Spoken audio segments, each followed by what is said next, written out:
She'll ask you lots of questions to find out who you are, to make you feel like a star. She doesn't care if you animate on the ones or the twos. She just wants to get to know the real you. Here we go.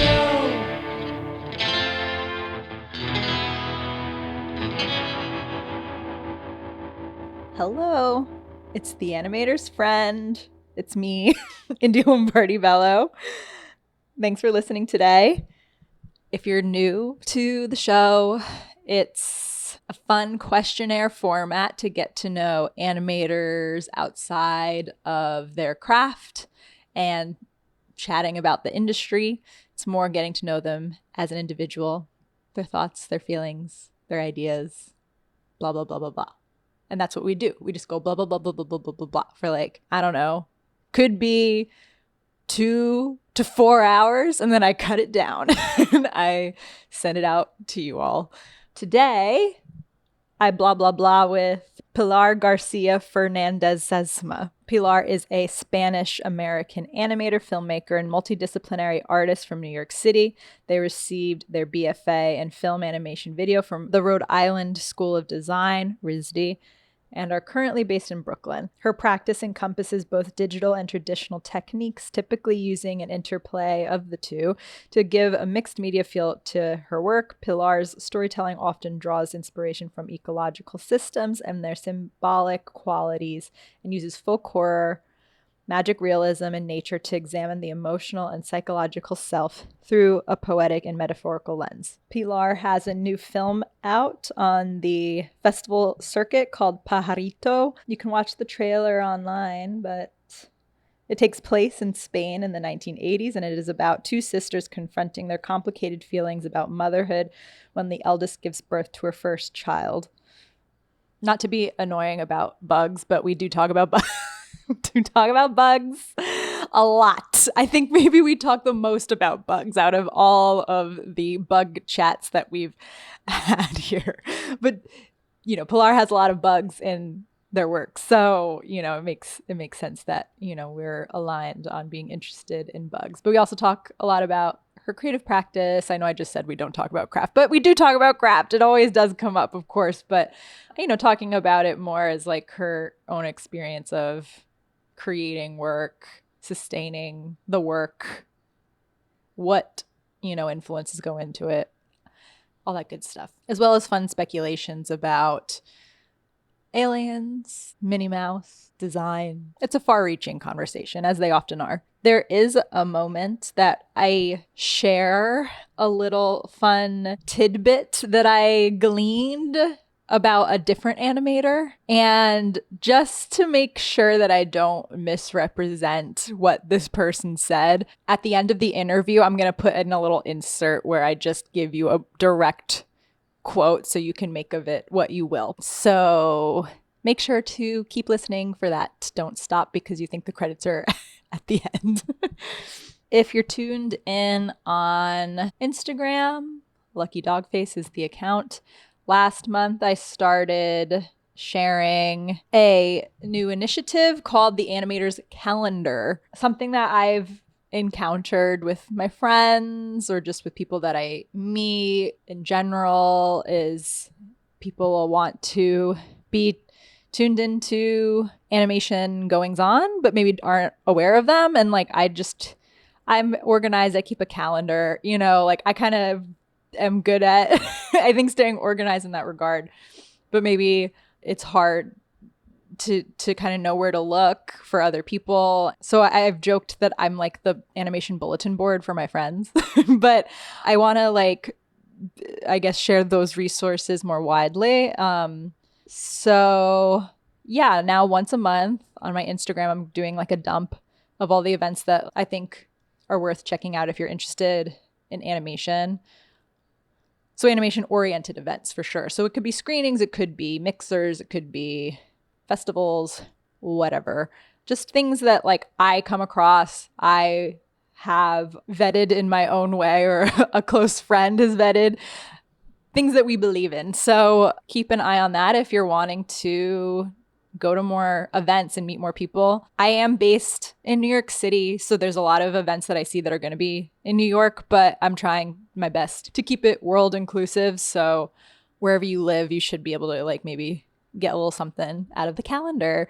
And I want to thank my friend Christy Kish for encouraging me to start this initiative, and also TAF intern Arnesh Kundu for helping me with the design a bit. And speaking of events, I did want to just maybe highlight here, while I gotcha, a couple of things that you might be interested to attend. This weekend is the Frog Farm. I mean, it's a bonanza, I would say, because they have their regular Frog Farm, which is like a comics reading. They show animations as well. It's really fun, wacky event. So that's happening on Saturday, June 20th. And then on Sunday, June 21st is their fair. So it's kind of like a place you can go and like buy things from comic artists and stuff. But previous co-host for the Ottawa episode, Sarah Schmidt, is involved this time around. So go and check that out. The animated feature film Bushra. I always thought it was Bukra, but I've been hearing people say Bushra, so I think it's Bushra, is making its rounds in the US, and it will be showing at Metrograph. It opens June 26th, and the filmmakers will be at, I believe, each screening to do a Q&A after, which is pretty cool to have them for every single one. Bushra is the first feature film by Orion Barkey and Mariam Benani. They collaborated on this series Two Lizards, if you've seen that. It's one of my faves. Also at Metrograph, they're screening on June 21st and 22nd, Adolescence of Utena from Kunihiko Ikuhara, director of Revolutionary Girl Utena and Sailor Moon. It's a film that is considered ahead of its time. It's from 1999, a head-spinning blast of subversive queer psychedelia that follows the title character, a tomboy newly enrolled at the fantastical campus of Ohitori Academy, as she engages in a succession of duels with the school's student council in order to win the love of the mysterious Rose Bride, said to be possessed by the power to revolutionize the world. I did see the movie. It is wild, and the setting is just really like unique and cool, and the ending is really crazy. I loved the ending, so I recommend seeing it. I'll put out the new batch for the Animators calendar later this week, but for now, let's listen to my chat with my fellow pseudo-entomologist friend, Pilar Garcia-Fernandezsesma. So yeah, in preparing for this, I did more of a deep dive into your work, and I love Colony. Oh, really? I really loved no it. one talks about that. Really? That was the first film I did out of school. So I had finished my thesis film. I just graduated, but then it was also the pandemic. It was 2020. But I would say a lot of my work usually kind of develops over like really small ideas that kind of spiral into something bigger over time, like a big snowball. And so in that one, I was already doing a film that sort of involved ecology and nature. And my dad is a really big bug collector. So I've always been like a big bug person. And I'm really, really fascinated by specifically like ants and bees and sort of insects that have these kind of crazy societal structures. And also like feminism and women in general, and like women's place societally, and sort of violence in women. And so that film was kind of birthed out of leafcutter ants and this textbook I read by E.O. Wilson, who's like probably one of the most famous ant specialists. Like, not a regular person's not going to know who E.O. Wilson is, but if anyone who studies insects is going to be like, I know that guy. An Ant-Man, if you will. Yes. And so I was reading all these textbooks and like texts that he had about leafcutter ant society. And I was really fascinated with the sort of agricultural setup that they had. And I was already doing a lot of work with like rural and natural spaces. Yeah. And also what's interesting about ants is that they're all women, quote unquote. So it's the queen gives birth to all the eggs. And then there'll be some ants that are princess ants, and those will fly off when it's mating season with these like male drones. All ants have like XY chromosomes, but then the male ants only have one chromosome. So they're like not fully real. I mean, they're real, but they're like kind of just sperm banks that fly off and then mate and then die. And that's the only purpose that they serve. They do absolutely nothing else in the colony. Everyone else, all the workers are all female. And I thought that was really interesting as a way to sort of explore pregnancy and sense of self, and also like utility of like the traditional male and agriculture. So like that film kind of came out of that idea where like, you know, the farmer husband type guy gets hurt and then he's no longer really that useful anymore in terms of like being a breadwinner. And also there's this whole through line about like whether his genes are going to usurp her genes in the child, if the child's going to look like him or look like her. And obviously there's like also cultural and racial components you can talk about with that. But that's kind of where the idea of the film came in. And I remember I was like, I feel like no one's going to understand any of this. And when it came out, I had it on Vimeo, and one guy, some random person on Vimeo commented like, I love the E.O. Wilson references. Aww. He's my favorite ant scientist. Aww. And like, I totally get all of the parallels that you're trying to do between like his research and this. And I was like, that's the one dude audience. I made the film for. That's the audience of one. Me and this one guy are like sharing the same brain cell watching my film. I love that. That's so sweet. I'm glad that he said something. Also, it's funny. I didn't even like think about this, but like we always end up talking about bugs on this podcast for some reason. Really? I don't know perfect. why. Yeah. So yeah, your work is perfect for. I don't think it's my listeners' interest. I think it's just my interest. I think all animators are bug guys. We're like all autistic and antisocial and love bugs. Yeah, I think. Yeah. Maybe that's true. And then you're working on your new film as well. Or are you working on it, or is it out? I finished it. That's what I was confused on your website, because I think it still said that it was like in progress. Work in progress. Yeah. Pajarito? Yes. Yay. I finally finished back in like the end of February. And so I've been like putting it out to festivals. It's got a couple coming up that I can't say yet. That I'm really excited about. That's the longest film I've done so far. I don't recommend doing a film that's 14 minutes or longer. Colony I did right after school, and I had a little bit of grant money, and I was doing a little freelance, but I was still living at home the first year out of school. And so it wasn't really too hard to work on, because I had a lot of downtime between like sort of building up my freelance career and residencies and also the pandemic. Versus this one, it took a lot longer because I was like actively working and doing it between work. And then I got really lucky and got a Jerome grant. So I was able to sort of block out time in the past couple of years to like dedicate exclusively to working on the film and getting some other people to do some sound and voice work and other things. I think the actual production took 2 years. I had been doing pre-production maybe half a year before that, like 6 months, where I was just writing and drawing and doing experiments. So it's definitely the longest I've spent on a film to date. It's like a blessing and a curse when you finish a film, because you have this like giant weight off your shoulders. You're like, it's finally done. Yeah. Like it's one piece. And then you're like, what do I do with all of my time? Yeah. And like energy that I've been spending on this one project. And then I go into this like crazy mania, like creative space where I'm like, let me do 500 things at once and like do every medium constantly, kind of building back up the same sort of wheel of having ideas, putting feelers out there, see if people want to pay me money to do them, which is always nice. Yeah. I've been lucky, and I'm hoping I can keep up that lucky streak of having people give me money. Yes. In the US, which is really hard. It is hard. I feel like all of a sudden, though, I've been seeing more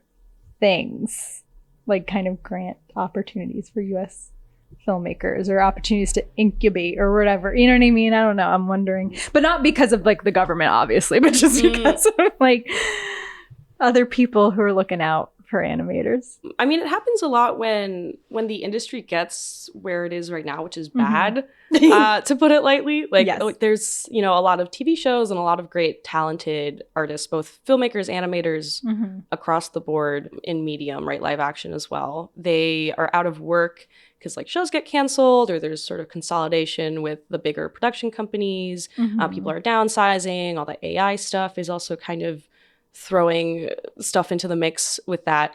And so usually when you get all of these like incredibly talented people who are out of work, they will make their own work in their spare time, right? While they're still obviously trying to make money and survive. Yeah. So then you get a lot of really, really good indie work.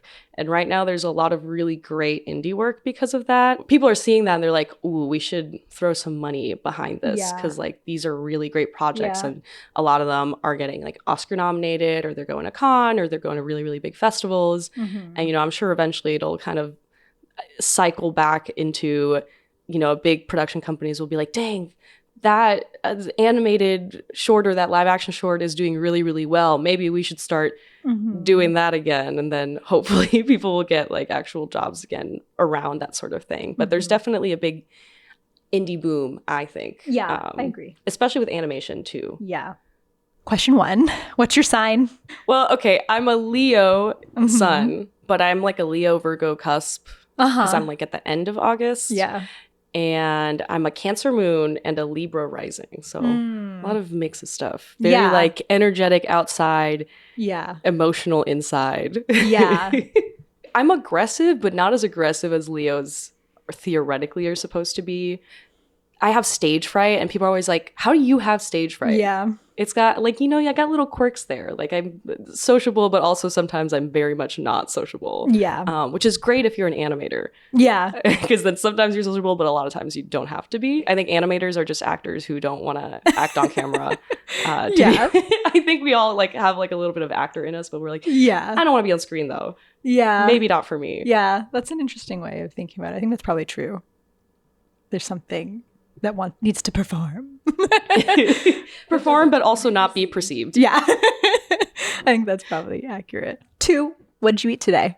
Well, it's like starting to feel like summer. So whenever it's summer, my family is Spanish. So I made very Spanish food, which is gazpacho and ensaladilla rusa. So it's like a potato salad with mayo and tuna and gazpacho, which I think most people probably have heard of. So just like very light and very cold. Yeah, it sounds delicious. Did you grow up in Spain at all, or was it just like you have family there? I grew up in New York. I was born in New York. My parents came to the States in 1991. And so the whole rest of my family is all from Spain. They all still live there. We were the only ones who left so far. You know, I'm sure some of my cousins might eventually like spin off maybe into a different country, but it's just me and my brother are for a while, we're the only Americans. And then my parents got naturalized in 2016. So it's just us 4 Americans and then a lot of Spaniards. But I did visit a lot as a kid to see my grandparents. 3, have you listened to music today? Yes, I did listen to music today, but on my vinyl. I was listening to Manu Chao this morning while I was cleaning the dishes and making my breakfast. He makes a lot of this like this music in Spanish that's very centered on like social justice and kind of has elements of like South American and like even it doesn't sound like reggae, but like similar vibes where they're using a lot of sort of traditional instruments. I mean, he's great. My parents used to listen to Manu Chao all the time, but it's like soothing music. It's like my kind of music that I put on when I'm cleaning versus like Hispanic moms putting like the loudest possible thing you could think of at 6 a.m. So it's like my laid back version of that. Yeah, that's nice. I was also curious from watching your films, do you play drums? I do not play drums. Okay. But I do love percussion. Okay. I do use a lot of instruments in my films, and I do play a lot of them myself. Yeah. I wouldn't say I'm a musician, though. I have rudimentary skills of the flute variety. I used to play flute in band in middle school. Colony has some drums that my cousin did, but mostly because she used to do processions as a kid in Europe. And so you have like this little, I don't remember what it's called in English, but like the little drum that you strap on to your body and you hit it with like is it just the snare drum? Yeah, I think it's just a snare drum. But so she can play like a snare drum. Yeah. And I was like, can you just do some snare drum for me? And then I think the rest of the drum sounds I have in my films are usually GarageBand, like Logic. Like it's just like one drum sound effect. What's great about Logic or GarageBand is that you can just like record a singular note of any instrument, even if you don't know how to play it, and then just put reverb on it and it's going to sound great. So that's kind of my tactic when I'm doing my own instruments is I'll like record singular sounds and then put a reverb on it. And then everyone's like, wow, you did your own music? I'm like, well, I wouldn't call it music, but it's music adjacent. Yeah, because I think it was in your undergrad film and the credits, you're doing the drums. And then I was like paying attention to the drums and I was like, it sounds beautiful. And it was like very spatial. Like it sounded very, like I thought that you would have had just like a Zoom recorder like in a room with you and that you were like kind of like carefully placing like, because you're also like vocalizing too. Yes. And like, yeah, it just sounds like I don't know, to me, like I thought it sounds very spatial. So it's interesting that you're just like, it's just GarageBand. Yeah, it's really just, I mean, for my thesis film, I really like the percussiveness of flamenco music specifically. Like it's very, like you make a lot of the music with your own body. Like the shoes that they have are kind of like tap shoes where they have nails on the bottom that make noise. And then there's a lot of like clapping and castanets that are all very percussive instruments, along with like vocalization. Like call and response is a big thing there, right? It's very community oriented because obviously it comes from the Romani people, and a lot of like Indian music as well is very similar. I did use a Zoom recorder, but I didn't really record everything all at once. Like I would put on the flamenco shoes and then I had like a piece of plywood that I bought at like the 3D store at my school, and then just had the Zoom recorder and recorded me just like doing some of the shoe movements. But I'm not a professional, right? But what's nice is I can just record it 50 times and take like the one good take. Yeah. And like copy paste it every once in a while. Yeah. And then the same with like castanets. Like I learned it a little bit from my mom, but I wouldn't say I'm like the best at it. So I did, a couple takes of that, and then I pepper them throughout. And the flute, literally, like I just grabbed my flute from middle school and made like random noises that sounded kind of spooky and interesting. I was like, ooh, it's jazz. And then again, I just put a reverb on it and then panned it, and then it just sounds very spatial in the final version. But it was just a lot of layering tiny things that I was making essentially. Yeah. Well, I thought it was very effective. Thank you. You're welcome. Okay, 4. What's the last movie you saw in a theater? Last movie I saw in a theater?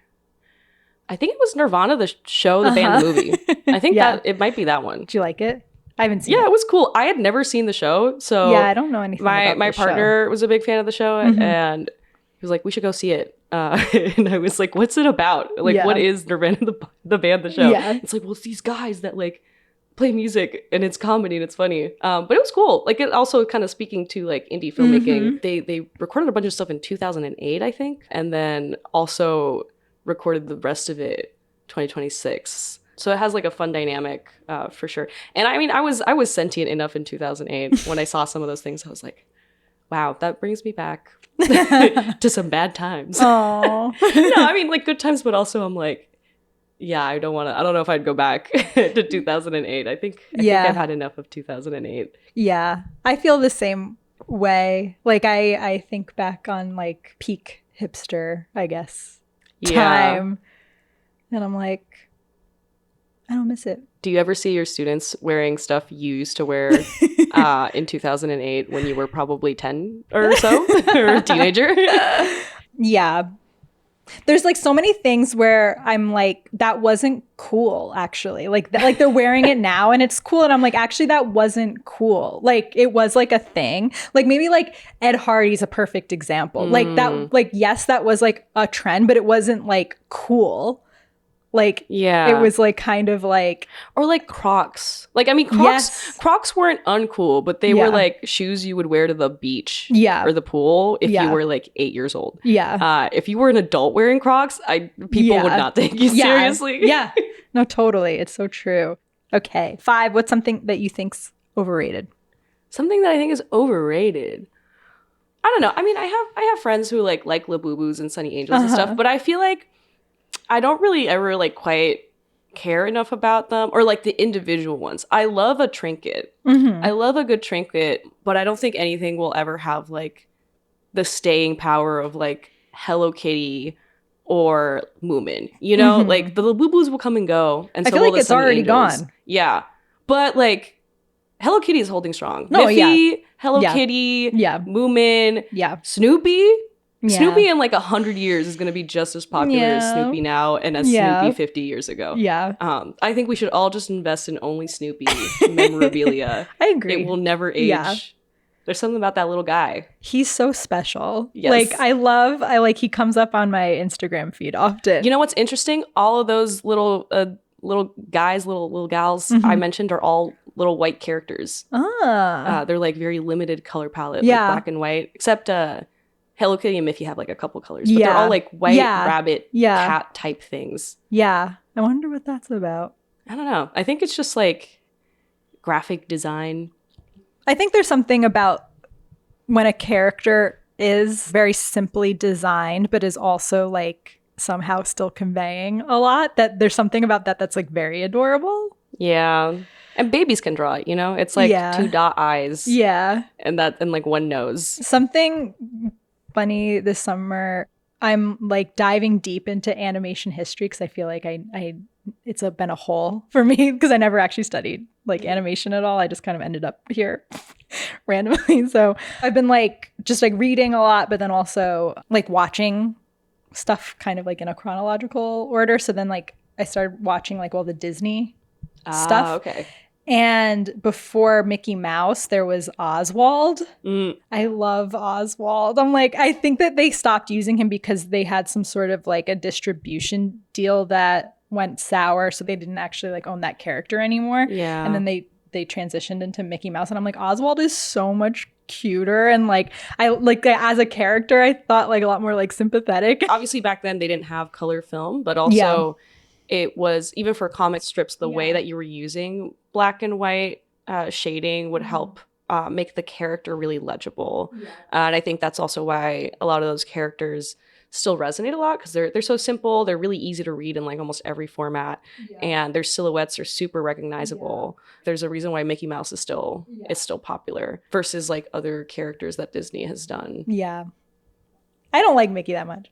Like, Yeah, he's well, yeah, overrated. you know what? He's overrated. but Overrated. you know who's not overrated though? Minnie Mouse. I love that girl. She's so dramatic. Yeah. Yeah. And her body is tea. Yeah. I love her like giant shoes Yes. that like it doesn't look like her feet like fit the shoe. Yeah, Kind of. I wonder, do they have like canonic depictions of Minnie Mouse's feet?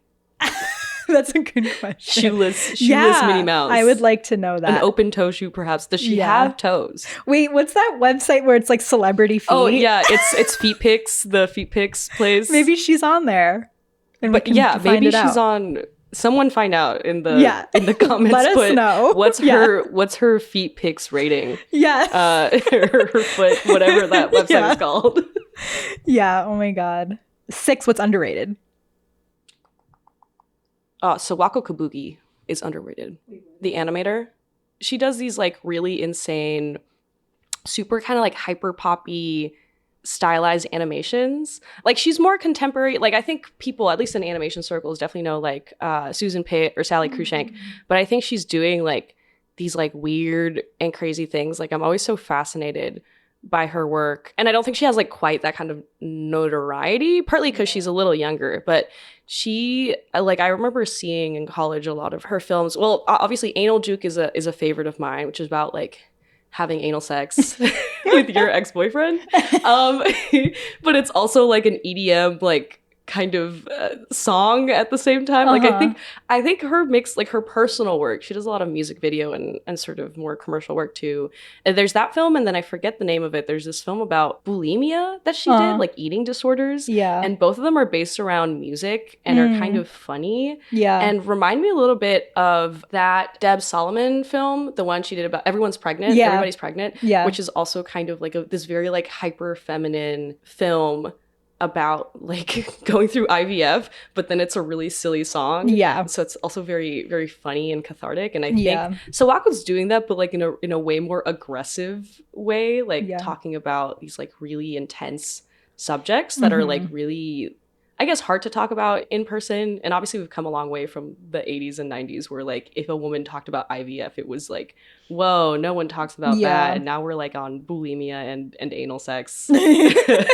But like I really like sort of the brazenness of it, like I think is really fun. But the problem is that like it's hard to show it to my students because then like I have to be like, hey, do you want to see this film that's like super intense and graphic, but like I promise it's like psychologically really interesting if you think about it. The first time I saw it, my old professor from RISD, Amy Kravitz, and anyone who knows Amy Kravitz, like she's an older woman who's like she's very mom, grandma coded. She's like really short, really sweet, soft-spoken. She puts on Anal Juke and it's blasting on the speakers, like the lights are off. And this high school class is touring RISD and they walk into the room and like 20 parents are watching the subtitles say like anal juice. Yeah. Anal juice, anal juice. That was like a really memorable moment for me in college. And but I think it's really cool that she was showing us that sort of stuff and that I got to see a lot of stuff in college. And I think it was really formative for me, like even though my work is like not at all similar visually to what she's doing and stuff, like I still think there's so many contemporary like female and like non-binary and queer animators that are doing like crazy work, some of which like I've met and many who I haven't met, that like I want to like pick their brain and see how they're doing that sort of thing and why. I wonder how many people that were on that RISD tour, like their parents were like, you're not coming here. You're not going to art school. You're not coming here. Forget art school. 7, where are you in the birth order? In the birth order, I'm the oldest. And I'm the oldest daughter. It's just me and my brother. Yeah. I have older sibling energy. It's obvious, I think. Helps in being a professor. Yes. Well, because I'm also very like organized and pragmatic with stuff. Like I like to have things like, I like to be on time. I like things to be organized. Back to the whole Leo thing. It's not too hard for me to like do like leadership type stuff. I'm shy in other ways when it comes to performance, but not in terms of like organizing and leadership. Like I like sort of taking charge of stuff. I think it also helps that my brother is like a lot more sort of shy and introverted than me. So I feel like I was always like bossing him around as an older sister. Yeah. So I got a lot of practice with that early on. Yeah. What's the age difference? It's just 2.5 years. It's not a big age gap, but he feels like a baby to me. Yeah. But not too much. I think my parents baby him way more than I do. Well, but I feel like sibling bonds are different where like you can view your younger sibling as like kind of like your baby or like sort of like this like younger child. They don't feel as old to you as they really are. But at the same time, you're like, yeah, you know how to be responsible though. I don't know if I would like baby you. Like you can do your taxes. You don't need help with that. Yeah. But maybe your parents might be like, no, but what if he does the taxes wrong? Yeah. And I'm like, well, he's getting a PhD in math, so I think he can count. Yeah. I think he can handle it. So I don't know. I think it's like you at the same time want to sort of protect them and help them out as an older sibling, but also want to push them to be stronger, better people and like compete in a way. I read this article in the New York Times not that long ago, I think last year, that actually talked about how your birth order can be a reflection of like what you end up doing in the future because of the ways that like siblings influence each other. So like if your older sibling becomes a lawyer, then you might not become a lawyer, might do something creative instead, or might be like pushed into athletics to sort of compete in a different way where it's like, okay, well, they were unathletic, but they're very good at academics. So I'm not even going to try. I'm going to do this whole other thing and excel in that instead. Yeah. And so, maybe if the older sibling had not done STEM, then it would be different. But obviously there's other factors like what you're just naturally good at or inclined to do. But I think it's interesting to think about how siblings outside of parents really push you to do certain things or be a certain way. I think they say that like oldest tends to be like more like, okay, I'm going to be a lawyer or something like that. You know what I mean? Something more practical. And then the youngest tends to maybe be the more creative because they're kind of just like, meh. It's opposite for me. Yeah, that's interesting. My parents are both virologists, so they have PhDs. I'm not inclined to do like secondary or tertiary degrees that are animation oriented. Yeah. Not because like I love animating, but I feel like if I were to do like a master's or a PhD program, I'd want to learn something new. I feel like that's usually what drives me to learn and try out new things. Yeah. And so I'd want something that like stimulates my practice tangentially, perhaps. Like, I don't know, do a journalism degree or something crazy and STEM related. Like I can totally understand that aspect. Entomology? Yeah, maybe. Yeah, I don't know. I mean, I could do entomology. That'd be like so random. I think about it a lot for myself. I'm like, maybe I should have. I'm an entomologist. I think that'd be so fun to study bugs. My dad almost was. Maybe really? I should do that just so that he can like live vicariously through me. But then I get an entomology degree and then I don't do anything with it. I'm just like, I'm going to keep animating, but also now I know way more about bugs than I did before.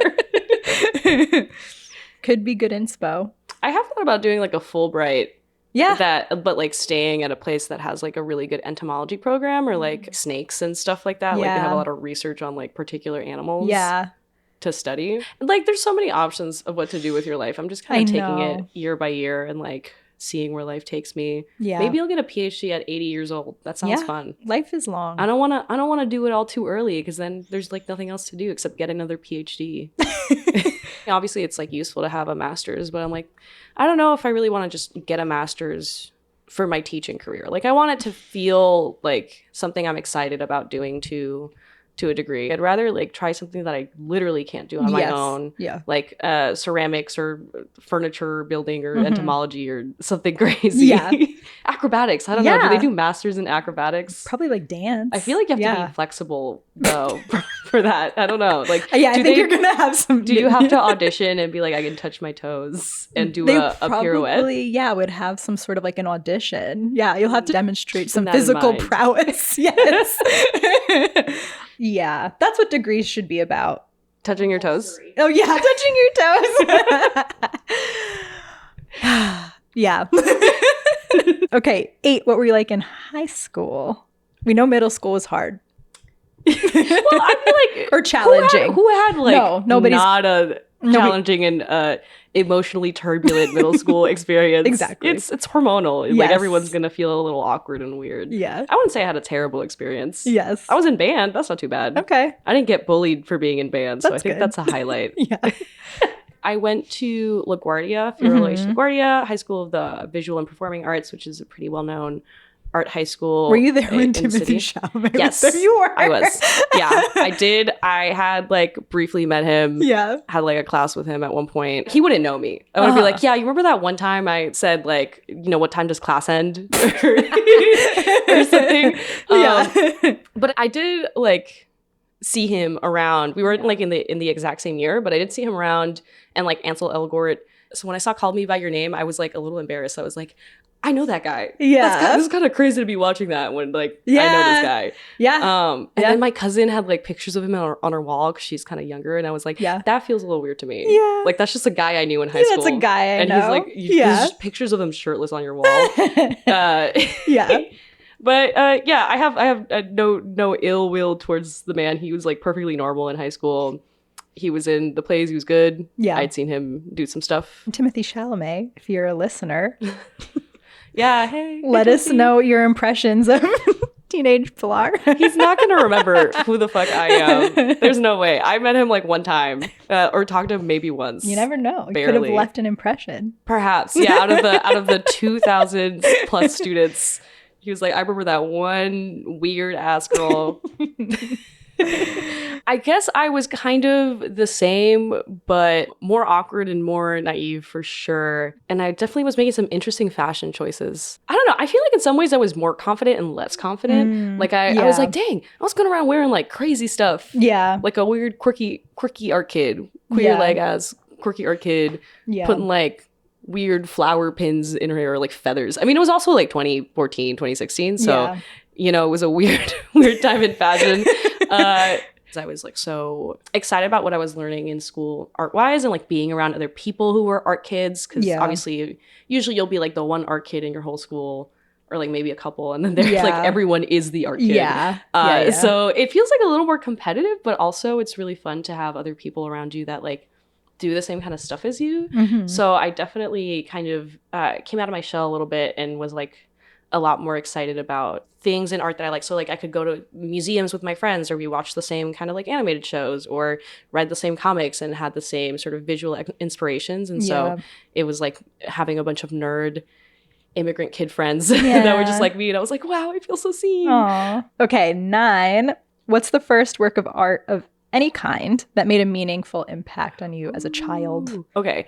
The first time I ever saw a movie in a movie theater that I can remember was Finding Nemo. I think I was like 5 or 6 years old when that movie came out. And I remember being so blown away by like the scale of the film and like the music, obviously, as well. And the storytelling too. Like I just remember it like really impacted me as a kid. My dad really loves movies. And so he would always take us to go see all of the Studio Ghibli, like Miyazaki and non-Miyazaki films at IFC in like the original subtitled Japanese. Cool. So I remember going to IFC and watching all these like crazy movies when I was a kid in like different languages and being like really blown away by those as well. Like a lot of like animated movies I saw in theaters with my parents that I think probably inserted some seed in my mind about filmmaking before I even thought to do that in the future, or just about art in general. Yeah.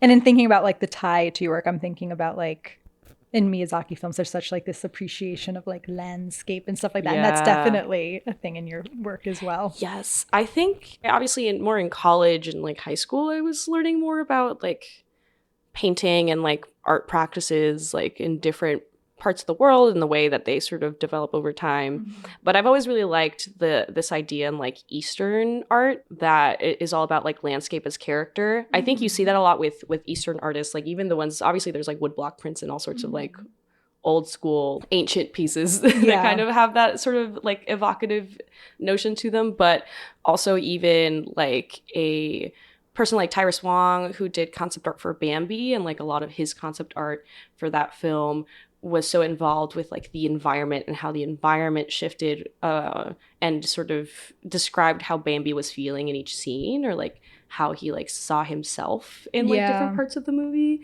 And I think that there's something really nice about that, or that really sort of fascinates and strikes me as someone who's fascinated by ecology as well, and ecology in my own sort of artistic practice, and like how nature and environment sort of tells us a little bit about like who we are and how we feel, especially because like everything is so urbanized these days that sometimes it feels like you're not in nature, but we're still so connected to all those systems, even indirectly, even if we don't look at a tree. Like they're still impacting us in some way, and also biologically there's a lot involved there as well that can say a lot. Can't get away from nature. We are nature. Yeah. I mean, I live on a ground floor, so we get a lot of like little spiders and ants and stuff. And I'm not really like squeamish around that sort of thing. Obviously, if there's like 100 ants in my kitchen, I'll be like, well, you can't be in here. But like, I don't know. I think there's something nice about like kind of going outside, seeing like a little cute little spider. Totally. Just hanging out and be like, yeah. And they're good to have around. Yes. Because they eat bugs that you don't want. Yeah. The other day there was a spider, like a daddy long leg, stuck in my tub. You know, they're not even actually spiders. What are they? They're because they have 6 legs. They're insects, but they're not arachnids. They just look like, I don't really know the term for it, but like they're technically not the same as regular spiders. I never noticed that, huh? But yeah, he was stuck in my tub, so I was like, I'm gonna give him some time to figure this out, and if he can't, I'm gonna take him, but put him by the window, but not put him outside. I'm gonna like have him decide, does he want to leave or does he want to stay? Was it one of those that like shakes? Those scare me. You know the daddy long legs where it'll like be like vibrating. I don't know why they do that. My grandma used to have like 5 million daddy long legs in her house, and she had this little house that had this like tiny little alleyway that was between like this giant hedge and the side of her house, that when I was little, we'd put like little tea sets and like a table and chairs in there and like pretend it was a little house. But the only problem with it is that you would like walk in and turn, and the wall of the house was like covered in like daddy long legs. And so we were always really scared of them as kids. And they had these like big ones that would vibrate, and I was always afraid that they were gonna jump into it my is like face. it's intimidating. And like crawl all over me. That's probably why they do it. It's probably like to be like, don't But mess with me. yeah. What am I gonna do? No one knows. But truly, like in terms of like all of that kind of insect, daddy longlegs can't. They don't bite you. Like they don't have any venom. Yeah. They're not really like spiders. They just like look scary and have legs that are too long. Yeah. And sometimes vibrate. Yeah. No, I mean like this one, I was just like, he's just like a dot. And some lines, you know, like I mean, they're like there's nothing to them really, but they're kind of cute if you can get past the long legs. Yeah, and the vibrating. Yeah, but yeah, I don't know. I haven't seen him since, so I think he might have chosen either a life outside of my view or a life outside. Yeah, I'll keep the listeners posted. Okay. 10. What character from an animation do you relate to the most? Ooh. Oh, this is going to be like a really screwed up answer. The main character from Perfect Blue. I love that film to death. It's probably my favorite animated film of all time. I just really love films about women, fame, and like sense of self. Mm-hmm. Like my trifecta is like Mulholland Drive, Perfect Blue, Persona. Mm-hmm. Like those films are all kind of the same film to me. But obviously Satoshi Kon did it best. I think there's something like about sort of that character where she is young but also wise and is like really trying to make it as an artist, and then has a hard time like trying to figure out like what avenues to take. Like, do you take like the one that's making you money? Do you take the one that you're passionate about? How does like exploitation and like yourself as like an image or a person in fame like change you, or sort of add this extra layer of insecurity on you? Online haters, the internet. It's like one of the few films from back then that was really sort of describing the internet and sort of internet obsession in a really fun way. She's so multifaceted, right? Like she's a girly girl, but she also likes like staying in, and she likes her fish, and she likes being on the internet. And hates her body, but also is like confident in herself. And also like the sort of trajectory she has with where by the end she like sort of has like overcome everything and like feels like she's established her career and is happy with herself, and despite all like the twists and turns. I don't know, I think she's like a really relatable character, and that film is really relatable and like seminal. And still I think it gets more impactful and like easy to relate to with time, like especially as like internet fame and fame in general is like shifted. 11. What's a character from an animation that you do or did have a crush on? Oh my God. Did you watch Lion King 1.5? You know Scar's son? Is it his son? That really sexy lion? Yeah. I think it's Scar's son. I don't remember his name. It's 1.5 though? It's like either like 1.5 or like Lion King 2. I remember they did like a half one. Oh. I feel like I do remember Scar's son though. Yes. Well, that's because he was sexy. Yeah. Yeah, that, and obviously like Lola Bunny also. I don't know. I mean, listen, Disney made us attracted to like sexy little animal people, and now everyone's like, why is everyone a furry? Yeah. It wasn't, we didn't do that intentionally. That's just what they showed us, and now everyone is a furry. Yeah. I can't blame them. Yeah. I also think they're hot. Yeah. Or ooh, the fish from Shark Tale, the little sexy Angelina Jolie fish. You know the one? I'm picturing her. Yeah. There's just too many. There's too many. The list keeps going. The list goes on. Lion King 1.5. Okay, I'm not making that up. It is Lion King 1.5. No, that's just the one where Timon and Pumbaa have like a little fun romp. I think it's Lion King 2 that they have the Scar's I feel like son. it's 2. But you know what? We should bring back 1.5 movies. You know, Shrek 1.5. Yeah. Lion King 1.5. What happened? I don't know. Where are the 1.5 movies? I guess it wasn't successful, but obviously it's resonating. It's like a sequel, not sequel. Yeah. It's like a fun little in-between. Gives you more sense of the world, of that world. Yeah, is there a movie you would want to have a 1.5 of? That's a good question. Does anything come to your mind? I think Incredibles could have a 1.5 because they jumped so far between the first movie and the second movie. They could do one that's like directly after the first movie. That's like Incredibles 1.5. Yeah. 12. What's your favorite feature animation? Oh, well, I guess I already mentioned Perfect Blue. Okay. Yeah. Yeah. Yeah, for sure. Perfect Blue. Oh my God. The Wolf House. Wolf House yeah. is like a more recent one. That movie is crazy. I remember seeing that in theaters not that long ago. And I haven't stopped thinking about it since. Yeah. I think it's insane. It is I love insane. like a weird, spooky, unsettling, scrappy, experimental animated film. And that's just about as grimy and like unsettling as you can get. Really hard to watch in some ways, especially the first time around. And there's like a lot of layers going on with it, but it's kind of like Skinamarink in that way, where I think people are like sort of put off by the format or like the way that the narrative unfolds, but visually it's like so striking and compelling that people are just like fascinated by it, even if they don't like the narrative of it per se or the way that it's edited. I think as a piece of art on its own visually, it's like unique and crazy, and I want more of it. And it comes about because of government sponsorship, right? Yeah. Like Chile's been sort of putting a lot of money into films and art around the history of Chile. And so that's how we get like all these amazing films like Bestia or like Wolf House, Casa Lobo, that sort of involve this like really intricate history of like fascism, German immigrants, and race that you get out of those films. 13.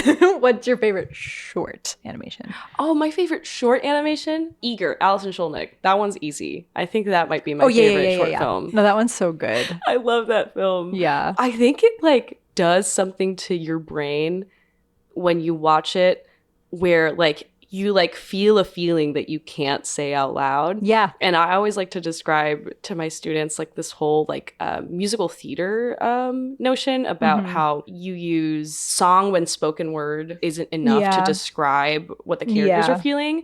And then when the emotion can't be described through lyrics, you express it through dance. And so I feel like that film kind of encompasses that, where it's like the instruments and sort of the visuals and the dancing kind of describe this indescribable thing that you can't put into words. And I mean, obviously, like part of that is just like the music is so striking and memorable, but also the way they're paired with the visuals. And I think I always love animators who are different kinds of artists that happen to animate. I think there's this sort of different viewpoint and like way of working that you bring to it.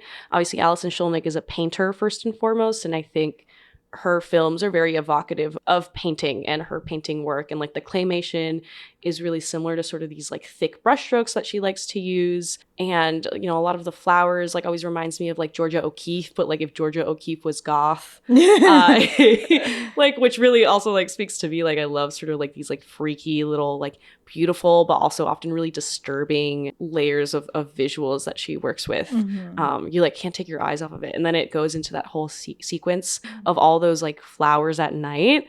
That's like so crazy. I could watch that film like a million times and not get tired of it, I think. If Alison Skolnick described what the film actually is, it would lose its magic, you know? No, totally. Like, not asking. I feel like it works in the sense that you're like kind of fascinated and confused and like inspired and feel empty after. You're like, there was something and I lost it when the movie ended. Yeah. And then I have to watch it again so I can feel it again. What's your pick? Oh, I don't know. There's too many good ones. There's so many good ones. And I feel embarrassed because like I don't like, for whatever reason, the first one that always comes to mind, so I've said it like so many times on the show, Time's Up or whatever by Prit Parn. Oh. The one with like the little raccoon. Yeah. I love that one's so cute. But I feel like there's got to be other ones that I like more than that, but it's definitely like on the top of my list. Because you know why, part of why I think of it as being a favorite, I feel like the person that showed it to me was like this guy that I was seeing. And like I had just started at SVA. So like my background, like I said, it wasn't in animation. I kind of just like ended up in this like very animation centered department. I always loved animation, but I think I didn't understand the full breadth of it as most people I think you know do. That was like me like starting to like understand, you know, and to be more fanatic, you know, about it. And this guy showed me that animation like at this kind of perfect time, but like that, like, you know, there was a lot of frustration with him. And like I sometimes feel like when you meet people and they're only in your life for such like a short period of time, but they feel like it's impactful. But I'm kind of like, why did I meet him? You know what I mean? Like for a long time, I was like, I don't get why what was I supposed to get out of that? And then it wasn't until recently that like I was just like watching, I think, other Parn stuff, and I was like, I just love him so much. You know what I mean? I was like, I think that this guy's purpose was like purely just to show me Parn and then like leave. Yeah. Because it's like it was like important. Like that was important. You know? I feel that. Yeah. Yeah. Sometimes people are just around to show you one thing, and then you're like, well, purpose fulfilled. I feel like there's so much pressure to have like a cool answer. I was at a screening that I was showing my new film at, and the moderator asked all of us what movie we've watched the most in our whole life. And I was like at the end of the line, so everyone's answering, and I'm like, oh dang, what movie have I watched the most? And the only answer I could come up with is White Chicks. Because I watch that like every year. I was like, it's White Chicks, but also obviously my work has nothing to do with White Chicks. It's just a film I like watching. Yeah. So, you know, I feel like you don't have to be like, you know, if that's the film that comes to the top of your mind, it's for a reason, right? Yeah. Maybe it's not the most like artistically nuanced, like best answer that you think in your mind you can have, but it is an answer that like you're like, yeah, I just really like this one. Like even if it's because it's like silly or fun. You know what's another good one, but it's like a silly answer? Bogo Digo Dongo, the Peter Millard film. That one's just fun. That one, I watch that one whenever I like feel like I have no joy. Oh. And then I'm like, dang, you know what? Animating can be fun. Yeah. Because look at this guy. He's made like a little fun. Yeah, he made little squares that move around and scream. Yeah.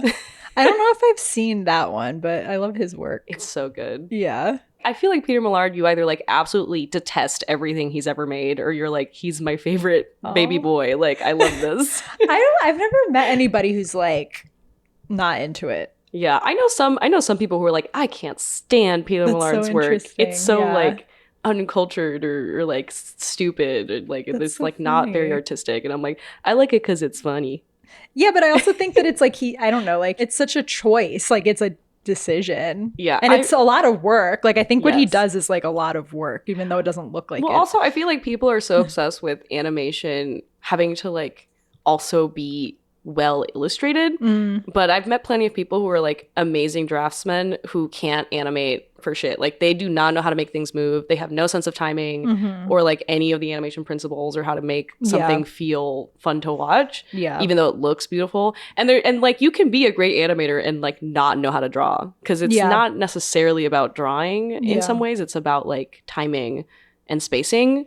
I think more than the drawing. The drawing is a plus, especially if you're trying to do character animation, but you can make circles fun. And Norman McLaren taught us that for sure. Yeah. You can just make little circles that fart and people will like it. I'm doing in the MFA visual narrative program, like it's just like 2 sessions like of a summer thing. That's like a film series, but then I'm like offering animation perspective. I was like, this is like my survey of like contemporary animation, and I just tried to like think about like what felt like maybe representative of things and stuff that they wouldn't maybe have seen before. Yeah. So I started with, I think it's called Donald Daffy by Peter Millard, because I just thought that was like a perfect like starting point of just like distorting these 2 iconic characters. And it was just funny because it's so short. It's like really, really, really short. And then when it was over, like somebody was just like, that was good. Yeah. I just loved that reaction. I show Bogo Digo Dongo, which I might not even be saying that correctly because the name is so long and convoluted. But I think it's Bodogo Digo Dongo. I don't know what it means. Peter Millard, if you're watching, please tell me what that means. Come on the pod. Come on the pod. But I show that to my SVA students and they're always like, I am dying laughing. That is my favorite thing I've ever seen.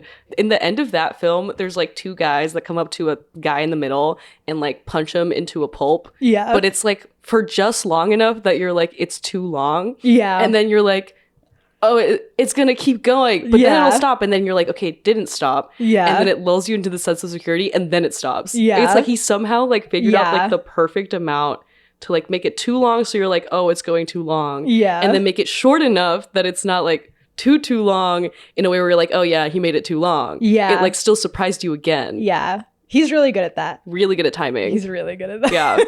Yeah. 14. I used to not have this as like a separate question because I was like, sure, animation could be episodic animation, but I think that enough people like get bristled that I don't ask about TV shows. So I'm asking it as a separate question. What's your favorite episodic animation? Oh, I would say in terms of like when I was a high school student and what got me into like thinking about animation as a career path, definitely Adventure Time. I was like peak age for that. Yeah. Definitely was doing some Tumblr. Maybe I may or may not have had a lot of followers on Tumblr doing fan art of Adventure Time. I hope, I'm sure one of my students one day will find it, but for now I am safe. Yes. But that's, one. And then in terms of like my childhood, I would go to Europe a lot. So there were these like really sort of hyper specific shows that you would see in Europe that you wouldn't really see as much of in the US. Yeah. I'm thinking like specifically Pingu, Maya the Bee, and this one crazy one that I watched so many times that's like so specific to Spain, which is Marco from the Alps to the Andes, which was this show that's like, so it's like a chibi Japanese animation style. I think it's from like the 1960s or 70s. It's old.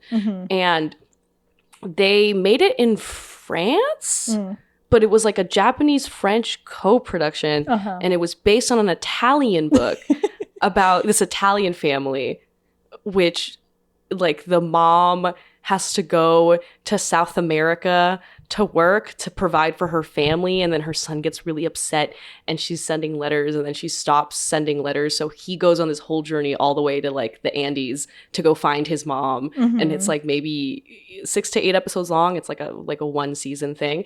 And I guess because like in the 1960s 70s in Spain there was one TV channel and they had a lot of like political repression, so they didn't show a lot of TV shows. It was like the one animated show that they would put on TV.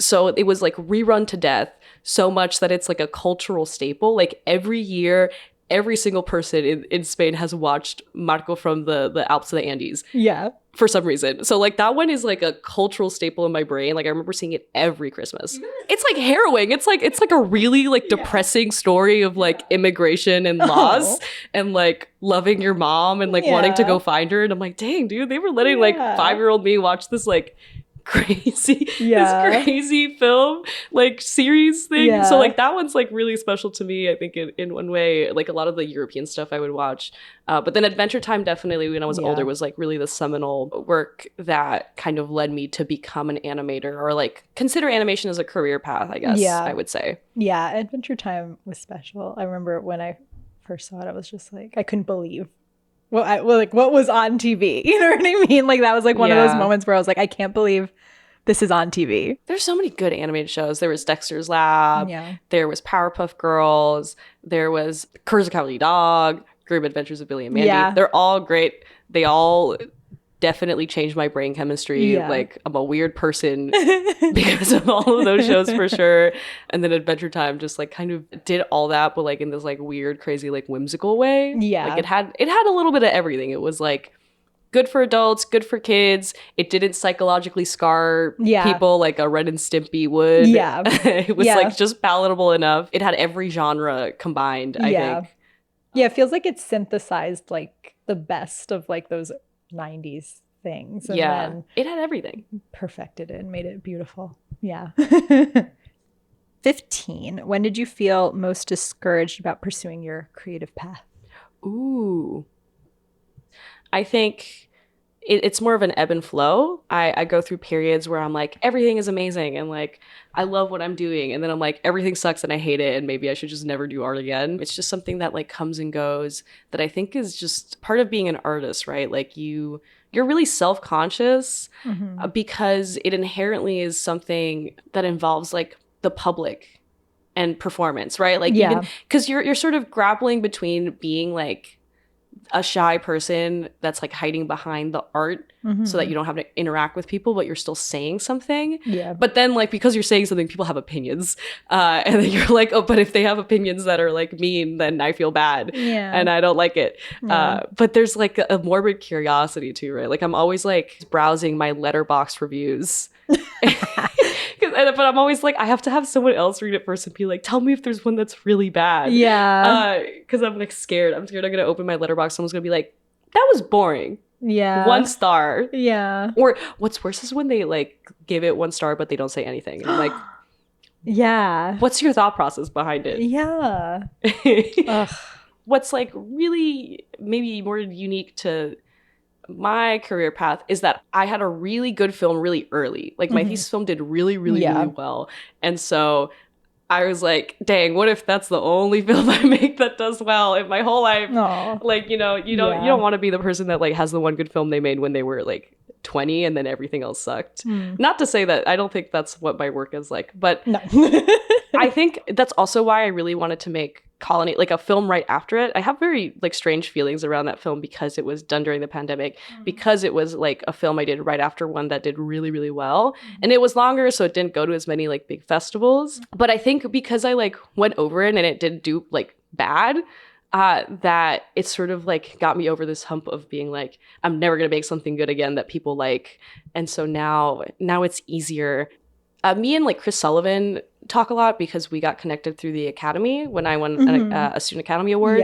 As they started doing like Academy mentorships, and we got paired up, and we've been in touch like ever since. But I remember we talked a lot about the sophomore slump, right? Like doing like one really big film and then doing a second one, because he was at the time working on Orbit of Minor Satellites, which he just finished. That's premiering at Annecy. And that's his second film, right? He did Consuming Spirits, and that film did really well. So, we would talk a lot about what if my film does poorly, or like people don't like it as much as Consuming Spirits. And like what's different for him obviously is that he spent like 10 years on it because it's a feature film. I think it's like comforting to know that like it never goes away, right? Like that's something that regardless, he's like in his 60s. He's an Academy member. Like he's premiering his film at Annecy, but it's still something that worries even someone to his caliber. And we kind of all are in the same boat in that way, right? I'm always struck by whenever I talk to animators that I really admire and that I think are really sort of talented and cool and like have awesome careers. Like we all have the same sort of nervousness and like struggle where we're all sort of still trying to strike this balance. Signe and Amanda Bonaiuto did this animator meetup in Signe's studio that was like all like non-binary and like femme independent animators, which is like a very hyper-specific type of person. And we did this round table, and like I think the questions were like, what's your name? What do you do? What's something that you want advice on? And what's something that you can provide like for other people in the group? And every single person I think was like, what can like everyone else help me out with? It's be like work-life balance, man. And it was kind of like a little depressing, but also a little cathartic that like every single person across like every level of like career, because there were people there that were like established filmmakers or like people just starting out. So, but everyone's like, I would love tips on how to make money and do your artwork and have a healthy balance of it. So in some ways, like I always feel a little bit bad about my career, but I think part of being an animator is like feeling uncomfortable and kind of like taking things as they go. I'm such an organized person, and animation is not independent animation is not the career path you want to do if you want like stability or to know what is going to happen. So it's been an interesting path for me to take, all things considered, because it's an unplannable career. And students will ask me all the time, like, they're like, I want to do what you do. How do you do that? And I'm like, literally, I could not tell you. It completely happened by accident. But there's kind of a magic to that, right? Like, I know that my career will be something and it's going to change. And I think after a couple of years, you sort of get used to that idea that it's always going to be changing and it's always going to be becoming something different. And then it sort of like brings me solace, and then I don't feel as bad about my career. I'm like, even if I never make another film again, I know I'm going to be making something. And the work that I did is already going to exist forever in some form in people's minds or on the internet. So I don't know. I'm pretty hopeful about stuff, I guess, is what I'm trying to say. What's really nice about being an artist over, like, if you're a pro athlete, there's a certain age where you get worse at it. Like if you're a construction worker, the older you get, the harder it's going to be to do your job, and you'll be like replaced by younger people because the nature of it is very physical or Yeah. about like age and strength, or even acting to a degree. Like there's this like stigma about like older actors versus younger actors and the kinds of roles they can play. But what's nice about being like a visual artist or a writer is that you're only ever gonna get better with time, because it's all about practicing a medium and doing it over and over again. And like age isn't really a factor as much as like other, like if you're a dancer, then your actual body is more involved, like as much as you're practicing. Like there's like issues with aging or how people perceive people who are older. Yeah. Versus, I don't know, you can be like 100 years old and make an animated feature film. Yeah. And like that's like, that might not stop you if it's just about like the writing and your brain is all there and Yeah. like you have other people helping you animate. It kind of makes me feel excited where I'm like, I'm only ever gonna be like better. Yeah. It'll be different, right? I mean, I'm sure there's always people who like prefer something that you did when you were younger or when you were older. But in terms of the actual craft of it, I'm only Yeah. ever gonna improve. And I always tell my students, I tell them to never peak. Yeah. I was like, never peak. You should be 99 years old and you're still making the best work you've ever made, and you die having never like peaked and then gotten worse, you know? Yeah. Like that's the goal. The goal is to Yeah. like always have something that's better. And I think it's good to keep that as a mindset with filmmaking too. Like none of your films are going to be the magnum opus, because every next one will be the magnum opus, and then there'll be the next one, right? I think I try to keep that in mind as much as possible. Totally. And not to talk about Prip Part again. He By all did. means. He's like in his 80s, and he just did Yes. like a half-hour like 3D animation Yeah. film. That's awesome. So I was at South by Southwest, and Don Hertzfeld has a new film that I think it won like the animation prize while I was there.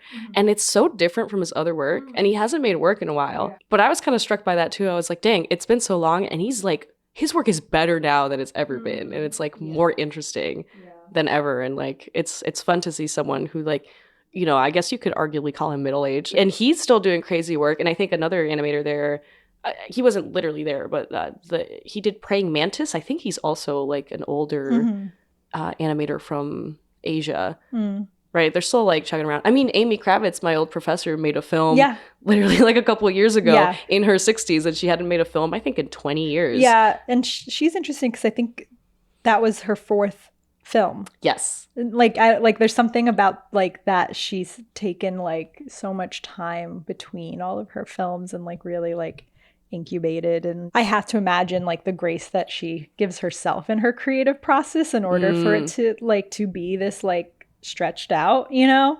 And but then also like clearly like I know everybody who works with her like loves like as like a student, you know what I mean? Oh, yeah. Like the grace that she can pass on She's to a her special students. person. Yeah. I mean, her and Steve have this dynamic that like both as artists but also as teachers, like that is really fun, like in the ways that they complement each other. Like, you know, right, Amy has 4 films and they span like her whole career. Like some were done like 50 years ago, some were done recently, and they have a lot of time in between. Steven Subotnick has made maybe like 2 films every year for like the past 30 years. He's got like 500 films for all I know, and they're always doing great, and they're always different and like changing, and his style is all over, but they always have like this like element of his work. And I think it's really fun to kind of view them that way, where it's like one person has 4 films and the other person is like, I have 4 films in 1 year. Right? Like Steve is more like, I make stuff and I do it and then I put it out there. Like that's just kind of my vibe. I'm just like having fun with it. And Amy is kind of more like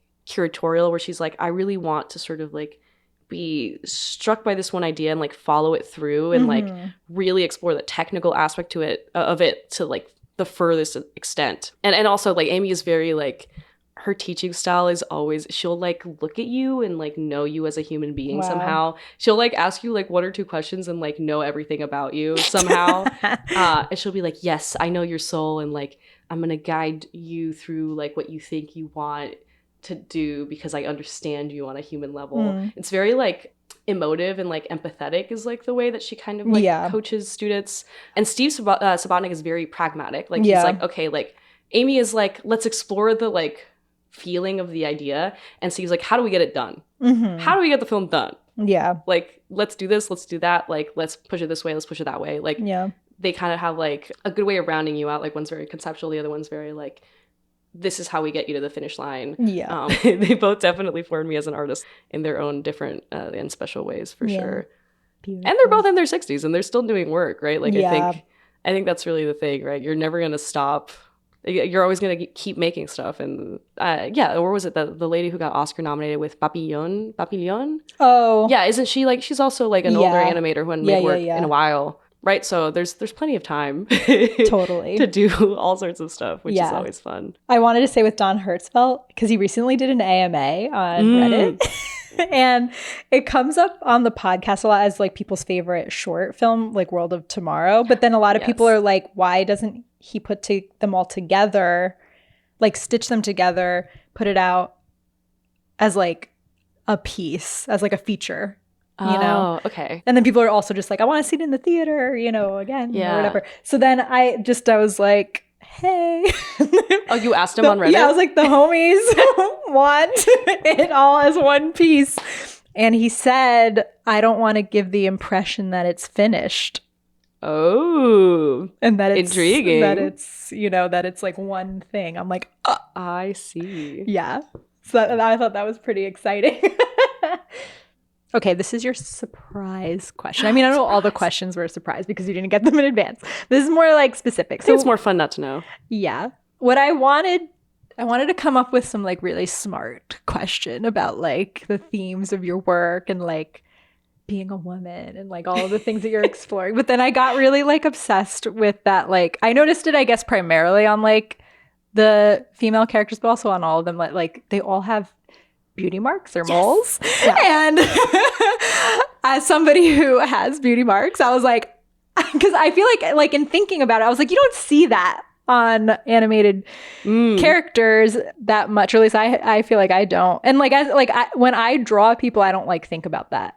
But you're clearly thinking about that. Oh, yeah. Oh, am I? Well, I think people don't have it in there because it's tedious to do. Sure. Yeah. I didn't even think about that. But yeah, like that's like a whole... Because you have to like do like little dots on every single frame. Yeah. But I put moles on all my characters because I have a ton of moles. Yeah. Like all over, like beauty marks all over my face. I have them all over my arms. And my mom too. My mom has like lots of like warts and beauty marks and moles and things. And so like I think they're really cool, and I like drawing them because they're fun. So I think it's like a fun way to like make your characters seem like they're more interesting than they are, because you're like, ooh, they have one mole. You know, because if you start doing like things that are more complex, where it's like, let's give them like vitiligo, then that gets like really complicated to draw. And I should know because I worked on a film where the main character had vitiligo, and then it was like we have to keep the shape the same, and, like, make sure it's not too big or too small, and then like where does the edge go? But you know, it's worth it because it looks cool. But then after a while, you're like, why did I give them stripes on the shirt? So it's like a little like, it's like detail but like non-committal, like it's tedious but not too bad because it's one dot. It's just a dot. And I don't know. I love moles. Moles are fun. I have so many of them. Yeah. I like them. Do you have? Yeah, you have a couple going around. Oh, yes. Yeah, I'm pretty covered. 17. What characteristic are you most drawn to in other people? In other people? Mm-hmm. Ooh, that's a interesting question. Mm-hmm. Beauty marks? Oh, you mean like visually, or do you mean like I was making a joke. No, whatever. Could be anything. I don't know. I feel like I'm really interested in like what people read, like their reading habits and like what they like to read. I feel like that tells me a lot about them as a person. And I like when people have like weird books. Yeah. Like if you're like, I read a lot, but you only read one genre, then it's like, you're like, I only read memoirs. Yeah. I'm like, I don't know. I feel like you might be insane. If you're like, I read, but I only read like YA and like that's it. Yeah. I'm like, that like must be hard to be in your brain, I think. Only thinking about one type of thing. Yeah. But if someone's like, yeah, I really like historical fiction and like slice of life. Mm-hmm. And then sometimes I'll read sci-fi. Yeah. I feel like, you know, but like I'm really fascinated about like what people read and like to read. That's because I love reading. I think it says a lot about you, like what you're drawn to and what you hate too. I guess that's a good one too, like what kinds of books people hate. Like I can't do like nonfiction. Nonfiction is hard for me. Like I do sometimes. I'll do memoirs, I'll do some like essays or poems, but once we start getting into like historical nonfiction accounts, this feels like a textbook to me. Like, Yeah. but I'm fascinated about people who are like, that's my bread and butter. Like, I love nonfiction historical books. And I'm like, dang, that's so crazy. Like, what kind of mind do you have to like that kind of book? Because, you know, and I like science fiction, and there's a lot of people who hate science fiction, for example, right? And I think that's really fascinating, like what we're drawn to storytelling wise, and like with the written word, like the way that the prose is written, I think has a lot to do with it. Writing is so introspective in ways that films aren't. I mean, films can be, but there's something about like the breadth of what you can write with that like your brain fills in that does a lot for me in terms of like the interiority of characters. And so like I love films that like have a lot of violent women in them, and also like books that have a lot of violent women in them. Like, was it Sayaka Murata or like Gillian Flynn that write like these like really fucked up, like psychologically distressed women who are also a little bit like, they're like funny and like scary and also like not good people, but you kind of are drawn to them. You're like, I can kind of relate. And so like I feel like I get a lot from people based on what they read. Like, if you don't read, then I can't be friends with you. You need to have like opinions. Yeah. And like read and love sort of some kind of media there. I don't know. I worry about people who don't read. And I think people are reading less than ever. Well, if people don't read, what they need to read is Fahrenheit 451. So I think that's a good book about what not reading can do to the soul, for sure. Yeah. Yeah. Good advice. A lot of students will ask me like how to get better at writing. And I'm like, you got to read. Yeah. And like go outside, like For have real. hobbies. Yeah. I think the best way you can be original with your like art and your writing is like pulling from your life. And you can only pull from your life if you do Have stuff. a life. Yeah. if you do stuff. And I mean, but it's I get it, because you know, if you go to school and you're 18 and you're all like in a creative writing class, you're gonna write what you know. And every single person there went to high school probably and went through similar experiences in high school. So there's like sort of these like cliches that you fall into. Yeah. That aren't your fault, because like that's what you know, and you all had this like collective shared experience for so long, and so you have to kind of pull from the stuff outside of that, right? Like everyone goes to school more or less, and like everyone's had a first crush. Not everyone has a dad who collects bugs for fun, which is where like I come in, or like knows how to like ice skate or play hockey. Like, you know, like there's like certain stuff about you that you can pull from that makes your work more like personal and interesting. Yeah, totally. Agreed. 18, what's your most life-defining decision? Ooh. Maybe picking the major that I did. Because, you know, I watched Adventure Time. I liked animation. I did fan art. I did a lot of illustration in high school. And before that, too. Like painting, illustration. Was kind of most of the stuff I was doing. But I have this thing for some reason where I was like, I got to college and I'm like, well, I already know how to do illustration. And like RISD's illustration department is amazing. But I was just like, I want to try something new. I want to do something different, but that I still enjoy. And so that's when I was like, yeah, I'll do like film, animation, video. That sounds fun. Maybe I'll learn computer stuff. I'm terrible at computers. And I did learn some computer stuff. Yes. But, you know, it was very like kind of spur of the moment, which is, you know, pretty normal for an 18-year-old who just got to college and is spending like an exorbitant amount of money on something that's like life defining, I guess. But I was like, yeah, sure, whatever. I guess I'll do animation. That sounds fun. And I had never really animated before. And so like, I feel like doing that definitely like spiraled me into like the career I have now, like accidentally in some ways. I don't know what I would be doing if I'd done illustration instead. Definitely not what I'm doing now. So I guess it's definitely very life altering in a good way. But also like, I feel like what's kind of funny about it was that it was so like laissez-faire. I was just like, okay, I'm bored. I want to do something different. Yeah. I could have easily just been like, let me do furniture design instead. Yeah. There wasn't really like, I feel like a lot of people do animation because they're like, I have wanted to be an animator since I was 5 years old. And I was like, nah, you know, I liked animation, but I wasn't like, I want to be an animator. I just wanted to be an artist. And then I got to college and I was like, animation sounds fun. Maybe I'll get a degree in that. Yeah. For some reason. Yeah. But I don't regret it. I mean, obviously, I love my life as an animator now. But it is funny to think back on and be like, dang, it was really, I really didn't think that through. Yeah. 19. What would you say to yourself 5 years in the past? So I guess 2021 you?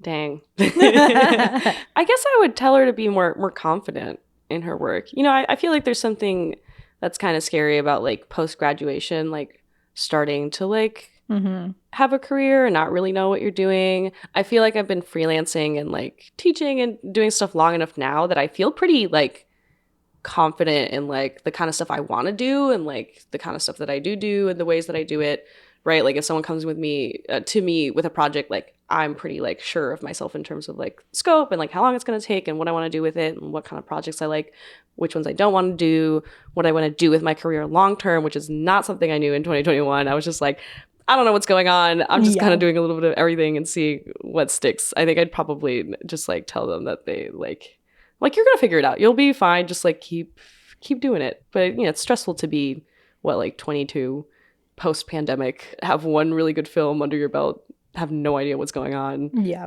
trying to like build a career, like not really sure what you want to do. If you want to do TV, if you want to do feature, if you want to do short film, if you want to pivot into something else. But I feel like I got it now. It'll probably change in the next 20 years, but like I have a good sense of like what I want to do. Yeah. Moving forward, I guess, more than I did back then. Yeah. Back then I was like, I just hope I'm an artist. Yeah. So Pilar, you got this. That's what you would say. Yeah, you got this. It's okay. Don't stress out. It's fine. Yeah. You'll figure it out. Yeah. Okay.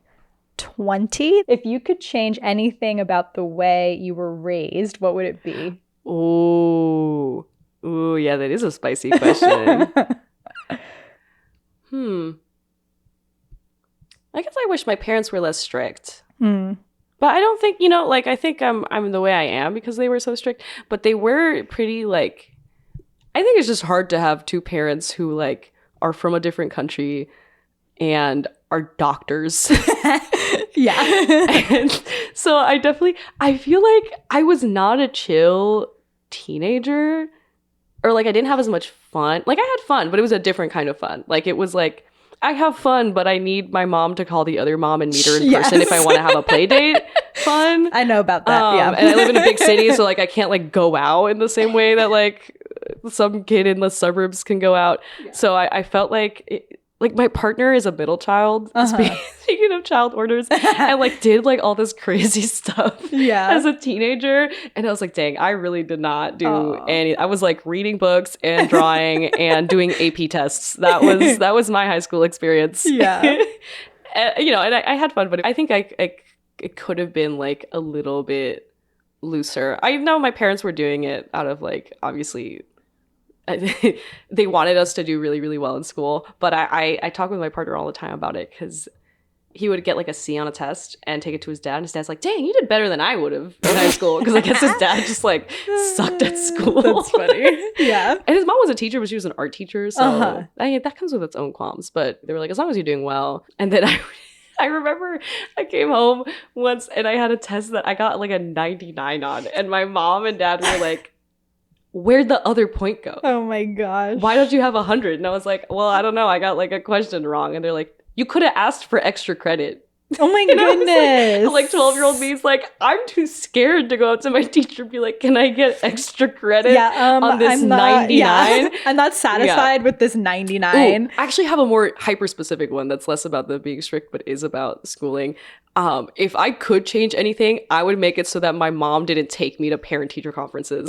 Because I would go, my mom would take me to the school and there'd be me and this one other kid that I knew. Yeah. We were the only motherfuckers in high school that were at the parent-teacher conference as a child. Say, that's like unusual, right? And then my mom would take me into the parent-teacher like meeting. Like she would walk me into the room and sit me down. Yeah. And like the teacher would just be like, well, Pilar doesn't need to be here. But I was like, no, I want her to be here so she could hear what you have to say. And then the teacher, but I was a straight A student my whole life. I was like really high GPA, straight A, honors student, perfect attendance. And so the teacher, we'd be talking about like a class that I got like a 97 on for the semester. And my mom would be like, talking to the teacher, and the teacher's like, yeah, Laura's a great student. She's like studies. If anything, maybe she talks a little bit too much in class sometimes to her friends. And my mom would be like, see, I told you that you would do. She would be like, mad at me in class, or she'd be like, the teacher wrote a note here that you doodle too much. What's that about? And the teacher would just be like, Pilar doesn't, you don't even need to do this parent-teacher conference. You're like a good student. It's fine. Yeah. But I always thought it was really funny. Like my mom was really passionate about like pushing me to do better. But I dreaded dreaded the parent-teacher conferences. Yeah. And I felt kind of bad because my brother started, he went through like a period where he got really like stressed out about school. So he started doing a little bit worse. And so my senior year of high school, the parent-teacher conference came around. I was like, I don't think I have to go this year for you. And I was like, yes, oh my God, I don't have to go to a parent-teacher conference at the age of 17. My life is amazing. I don't know why she did that. that felt like unnecessary. Yeah. But like, you know, they're just very like passionate about pushing us to do better. But I do think that one was like, that was too much. That was too much. Yeah. You didn't need to do that. Yeah. Makes sense. I think that's reasonable. A reasonable adjustment. Yeah. I'll let you know what my mom thinks if she listens to this.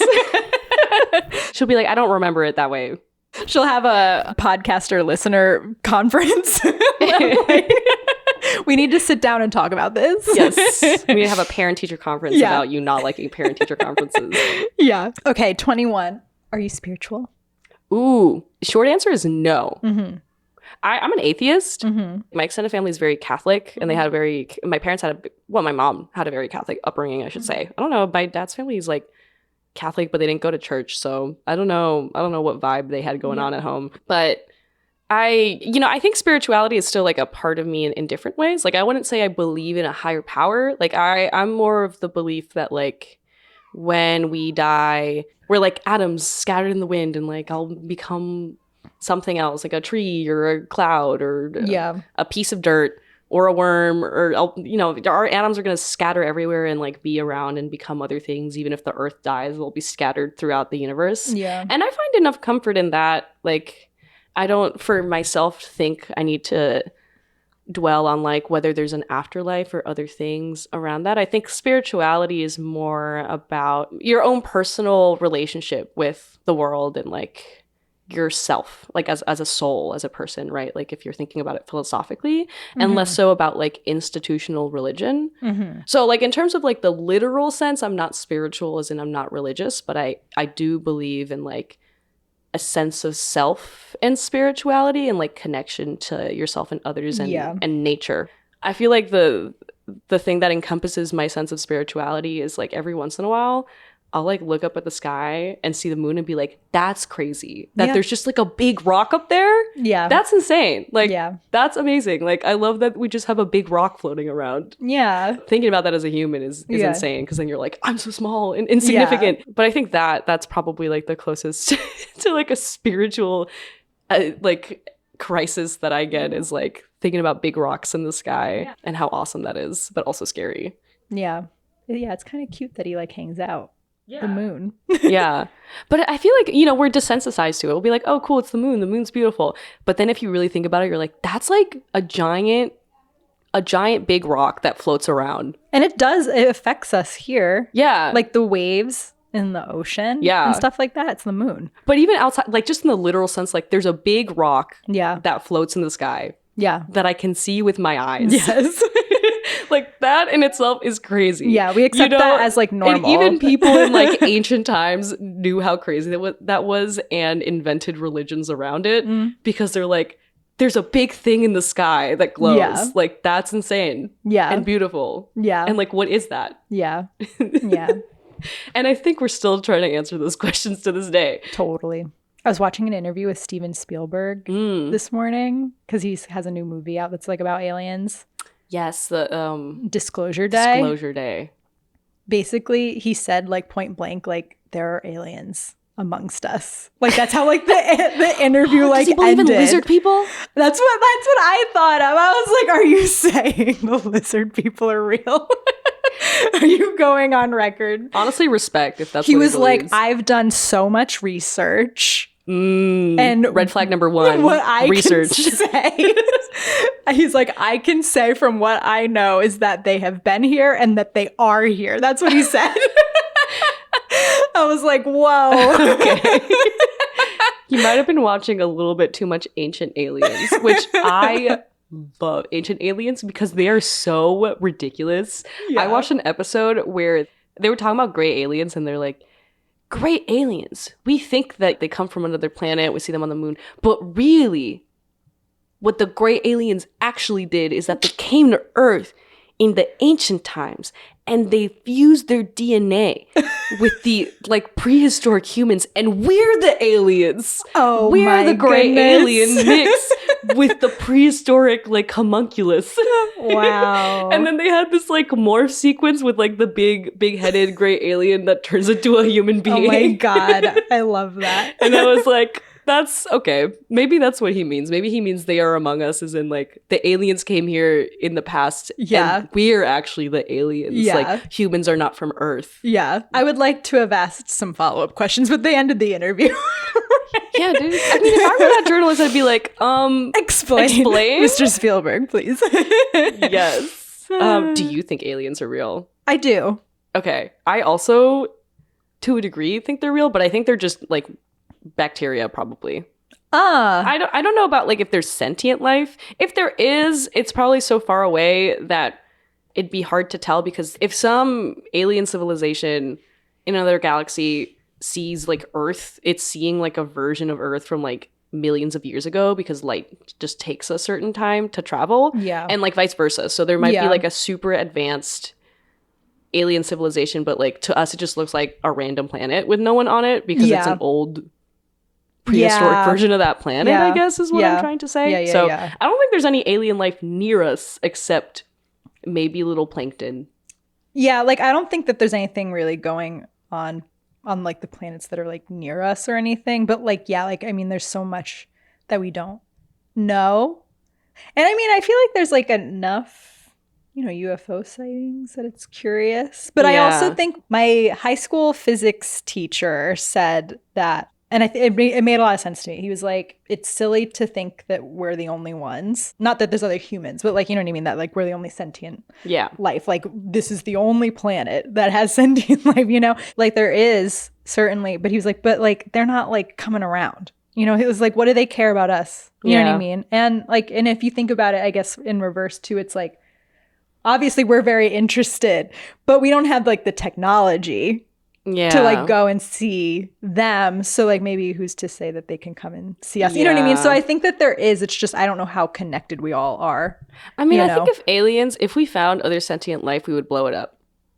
I don't know if you've ever read The Forever War, but like in that book, they go out and they find some alien and they like blow up their ships, and then they start a Yeah. war that's like hundreds of years in the making. And then when they finally find a way to communicate, they're like, why'd you do that? Aww. They're like, you started it. You're like, no, you started it. And it turns out like that Yeah. they were like, oh, Yeah. okay, I guess this was literally for nothing. Yeah. Just blew up a bunch of people for hundreds of years. But I think if we found life on another planet, America would be like, we have to nuke it Yeah. immediately. Yeah. So I hope we don't. Yeah, I hope we don't. Me too. Then maybe like that, they know that. You know what I mean? If they are more intelligent than us, maybe they're like, you know what? Let's just they're like, like, not that even get planet involved. seems like they would nuke Toxic. us. So let's maybe not go there. Yeah. 22. How do you want to die? How do I want to die? I think ideally like in my sleep of old age, but like the fun answer would be exploding. Yeah. Under what circumstances are you exploding? Like freak accident. Not like, I feel like stepping on a landmine is too like, when am I going to step on a landmine, Right. But maybe I'm just in a place and there's like this freak like nature thing where like my blood gets too hot and then it just explodes. And then it's like I'm like just alive, and then in 1 nanosecond I'm just like a pile of limbs. Yeah. I just think like, because number one, it'd be fast and painless, but also it'd be very memorable. And then, Yeah. there'd be like people in my family would be like, yeah, like you remember that great aunt that like blew up? Yeah. Yeah. Maybe it's aliens. Maybe they blow me up from Yeah. afar. Yeah, that's a good plan. 23. I haven't asked this in a while. Who should I interview next? I feel like I need new Who should you interview next? perspective on who to chat with. Ooh, maybe you can get a hold of Sawako Kabuki. Yes. Mostly because I want to know what her vibe is. Totally. Or Peter Millard. Have you done him yet? No, I would We love. talked about both of them. So Yeah. those are good options. I would love. Dude, I would pay money to interview Peter Millard. I just want to know what his vibe is. I feel like I've seen him around. He seems very like Yeah, he's regular. alive and well. Yeah, he seems normal. He's probably like Yeah. fun. Like He probably probably like a is good fun. time, I would think. Yeah, he seems like a fun person. Yeah. I remember I saw like one interview he did where someone asked him like what he uses for his films, and he was like, "Oh, I use tempera paint." And they're like, "Why do you use tempera?" And he's like, "Because it's cheap." Yeah. Yeah. Yeah, because it's cheap and easy to use. Yeah. And I'm like, you know what? That's a vibe. That's a Yeah. vibe. That's someone You're who right, like Peter Millard. Yeah, that's someone who has fun. That's like, yeah, I use tempera because it's cheap and Yeah. it's easy. It works. It Yeah, works for it his does look work. completely, you know? Yeah. All right. Good goals for me to interview Yeah. them too. And I think Sawako, actually, I don't remember if she lives in New York. I know she used to at Oh, least. that would or be like great has then. been That'd around be- in New York. That would be easy. Maybe. I haven't seen her like places. Yeah. But I strive to one day. Yes. If I can interview them, I'll invite you to just like observe. I'm just gonna be a fly on the wall. Or you can moderate or something.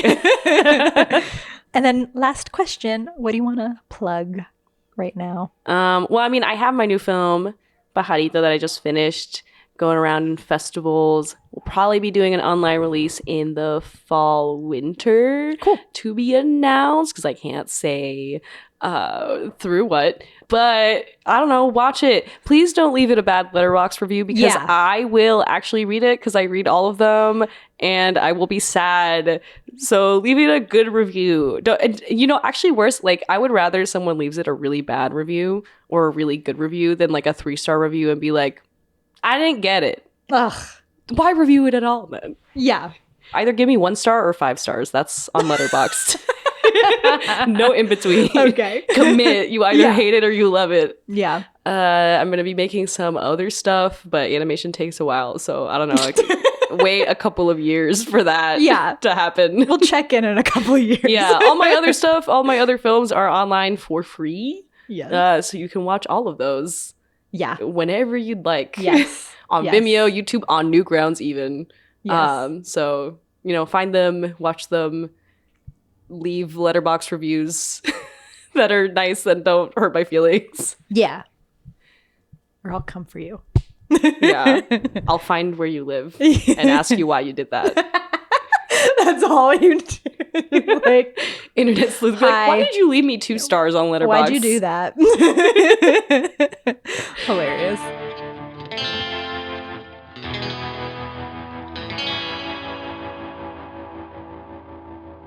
So I wanted to just be very clear about the little detail from Don Hertzfeldt. I did inquire to him on Reddit about, I'll just say exactly what I said. How about that?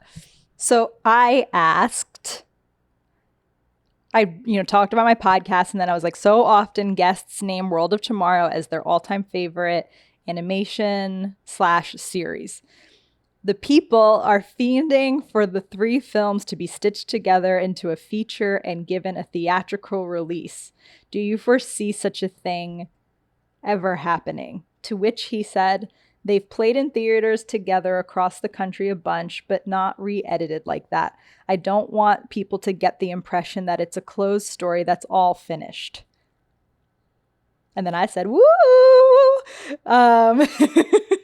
Wow, gotcha. Thanks, and looking forward to more. So that's what was said. Okay, you can interpret that however you wish, I guess. But I just wanted it to be clear. But I think I basically said what he said correctly in the episode. But yeah, I thought it was an exciting response to get.